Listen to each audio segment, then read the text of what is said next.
चाहे private company हो या किसी एजेंसी के अधीन, अगर महंगाई के इस दौर में मेहनत के मुताबिक मजदूरी ना मिले तो कर्मचारियों के सामने आर्थिक संकट खड़ा हो जाता है। कई लोग मजबूरी में कम वेतन पर काम करते रहते हैं, लेकिन अब ऐसा करना जरूरी नहीं है। अगर किसी कंपनी, संस्थान या ठेकेदार की ओर से सरकार द्वारा तय न्यूनतम वेतन नहीं दिया जा रहा है तो कर्मचारी श्रम विभाग में शिकायत दर्ज करा सकते हैं। नमस्कार, मैं धीरेन्द्र, आप देख रहे हैं मिरर मीडिया। धनबाद के सहायक श्रम आयुक्त प्रवीण कुमार ने न्यूनतम वेतन नहीं मिलने के मामले को लेकर स्थिति स्पष्ट की है। उन्होंने कहा कि किसी भी संस्थान या ठेकेदार द्वारा निर्धारित न्यूनतम वेतनमान का पालन नहीं किया जा रहा है तो पीड़ित कर्मचारी सीधे सहायक श्रम कार्यालय में या ईमेल के माध्यम से अपनी शिकायत दर्ज करा सकते हैं। कर्मचारी चाहे तो पेट्रोल पंप पर काम कर रहे हैं या अस्पताल में काम कर रहे हैं या किसी आउटसोर्सिंग एजेंसी के अधीन काम कर रहे हैं या निजी कंपनी के अधीन काम कर रहे हैं और उन्हें उनके हक का मेहनताना नहीं मिल रहा है तो वो श्रम कार्यालय का रुख कर सकते हैं। सहायक श्रम आयुक्त ने बताया कि मौजूदा वित्तीय वर्ष में अब तक न्यूनतम वेतन से जुड़ी कुल 54 शिकायतें प्राप्त हुई है, यानी कि अप्रैल से जुलाई तक 54 शिकायतें प्राप्त हुई है, जिसमें 36 मामलों का सफलतापूर्वक निष्पादन किया जा चुका है। झारखंड सरकार की ओर से निर्धारित नए वेतनमान के तहत कर्मचारियों को मुख्य रूप से दो व्यवस्थाओं में बांटा गया है, एक कॉन्ट्रैक्ट और दूसरा डायरेक्ट पेरोल, यानी कि किसी कॉन्ट्रैक्टर के अधीन जो कार्य कर रहा है वो, और एक डायरेक्ट निजी कंपनी से काम कर रहा है उस पर। कॉन्ट्रैक्ट या एजेंसी के माध्यम से काम करने वाले कर्मचारियों के लिए 4 श्रेणियां निर्धारित की गई है, जिसमें अनस्किल्ड कर्मचारी के लिए 13,423 रुपये, सेमी स्किल्ड के लिए 14,063 रुपये, स्किल्ड के लिए 18,538 रुपये और हाईली स्किल्ड कर्मचारियों के लिए 21,414 रुपये न्यूनतम वेतन तय किए गए हैं।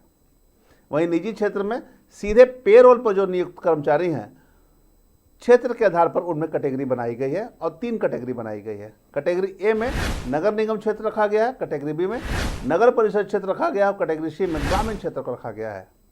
अब डायरेक्ट पेरोल पर काम करने वाले कर्मचारियों के लिए अनस्किल्ड श्रेणी में 13,385 रुपये है, सेमी स्किल्ड में 14,043 रुपये है, स्किल्ड में 18,504 रुपये है और हाईली स्किल्ड कर्मचारियों के लिए 21,336 रुपये न्यूनतम वेतन निर्धारित है। जो कॉन्ट्रैक्ट या एजेंसी के माध्यम से है वो 4 कैटेगरी में होते हैं, अनस्किल्ड, सेमी स्किल्ड, स्किल्ड और हाईली स्किल्ड। तो वर्तमान में जो झारखंड सरकार का नया दर आया है उसमें से अनस्किल्ड का 13,423 रुपये प्रति माह और सेमी स्किल्ड का 14,063 रुपये और स्किल्ड का 18,538 रुपया और हाईली स्किल्ड का 21,414 रुपया।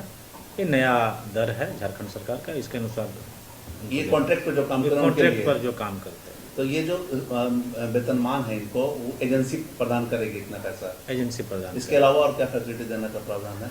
जो ESI है, PF है, बोनस है, उनको देना है। वो जो नियम शर्त होता है बोनस को देना। नियम शर्त, यदि कोई वर्कर 1 साल काम किया है तो उसको फिर ग्रेच्युटी भी उस पर लागू हो जाएगा। अच्छा जी, कहीं किसी निजी संस्थान के में डायरेक्ट अगर बहाली हो रही कोई श्रमिक तो उनको कितना मिलना चाहिए? उनका जैसे अभी वर्तमान में झारखंड सरकार के द्वारा और हमारा श्रम विभाग के द्वारा 3 कैटेगरी में बांटा गया, ABC, यानी नगर निगम क्षेत्र को A कैटेगरी में रखा गया है, नगर परिषद क्षेत्र को B कैटेगरी में एवं अन्य ग्रामीण क्षेत्र को C कैटेगरी में रखा गया। उसमें आप देखें तो यदि A कैटेगरी का तो 515 रुपया अनस्किल्ड का, सेमी स्किल्ड का 540 रुपया और स्किल्ड का 712 रुपया, हाईली स्किल्ड का 821 रुपया। यदि मंथली लें तो 13,385 रुपया अनस्किल्ड का, सेमी स्किल्ड का 14,043 रुपया, स्किल्ड का 18,504 रुपया और हाईली स्किल्ड का 21,336 रुपया। यानी कॉन्ट्रैक्ट से कुछ कम, जो डायरेक्ट पेरोल पे होते हैं उसका कॉन्ट्रैक्ट से कुछ कम इनका सैलरी होता है। सहायक श्रम आयुक्त प्रवीण कुमार ने साफ शब्द में कहा कि अगर किसी कर्मचारी को उसकी योग्यता और श्रेणी के अनुसार निर्धारित न्यूनतम वेतन नहीं मिल रहा है तो वह बिना किसी डर के श्रम विभाग में संपर्क कर सकता है। अधिकार से वंचित करने वाले नियोक्ताओं के खिलाफ श्रम विभाग नियमानुसार कार्रवाई करेगा। ऐसे में कम वेतन पर काम करने को मजबूर कर्मचारियों के लिए श्रम विभाग में शिकायत करना अपने हक की लड़ाई का एक अहम जरिया बन सकता है। आमतौर पर अगर आप पेट्रोल पंप में कार्य कर रहे हैं, किसी अस्पताल में कार्य कर रहे हैं, किसी होटल में काम कर रहे हैं या किसी निजी कंपनी के अधीन कार्य कर रहे हैं और या फिर किसी आउटसोर्सिंग एजेंसी के अधीन कार्य कर रहे हैं और अगर आपको आपकी मेहनत, योग्यता और निर्धारित श्रेणी के मुताबिक न्यूनतम वेतन नहीं मिल रहा है तो चुप रहने की जरूरत नहीं है। अपने अधिकार के लिए श्रम विभाग में शिकायत दर्ज कराएं, क्योंकि मेहनत का पूरा सामान तभी है जब उसका उचित मेहनताना भी मिलेगा। सब हाँ, छुट्टी का प्रावधान है जो हमारा कॉन्ट्रैक्ट लेबर एक्ट में है या मिनिमम वेजेज में है, हमारा वो छुट्टी का प्रावधान है। बहुत सारे ऐसे श्रमिक हैं, चाहे अस्पताल में काम कर रहे हो या पेट्रोल पंप पर काम कर रहे हो या अन्य संस्थान में काम कर रहे हैं, उन्हें इसके अनुसार वेतनमान नहीं मिलता है, तो उन लोगों को क्या करने की जरूरत है? उनको जैसा कि सहायक श्रमायुक्त कार्यालय धनबाद बट्टाण में है, सब लोग जानते हैं, वहाँ शिकायत कर सकते हैं, या अपने जो उचित फॉर्म में है, या हमारा ईमेल पे, या तो हमारे नंबर हैं गूगल में, NIC पोर्टल पे हैं, तो उनसे हमको शिकायत कर सकते हैं, या किसी भी माध्यम से हमको शिकायत कर सकते हैं। या स्थानीय प्रखंड में हमारे लेबर इन्फोर्समेंट ऑफिसर सब आ गए हैं, वहाँ शिकायत कर सकते हैं। तो ये वेतनमान के अनुसार जिनको पैसा नहीं मिल रहा, वो आराम से आकर शिकायत कर सकते हैं। हाँ, यदि उसका लेस पेमेंट हो रहा है तो फिर उसको हम लोग पेमेंट ऑफ वेजेज में उसको हम लोग के मुकदमा करने का कार्रवाई करेंगे। अभी तक ये मामले आपके पास आए हैं क्या यहाँ पर? बहुत सारे मुकदमे आए, मामले आए इस वित्तीय वर्ष में। अप्रैल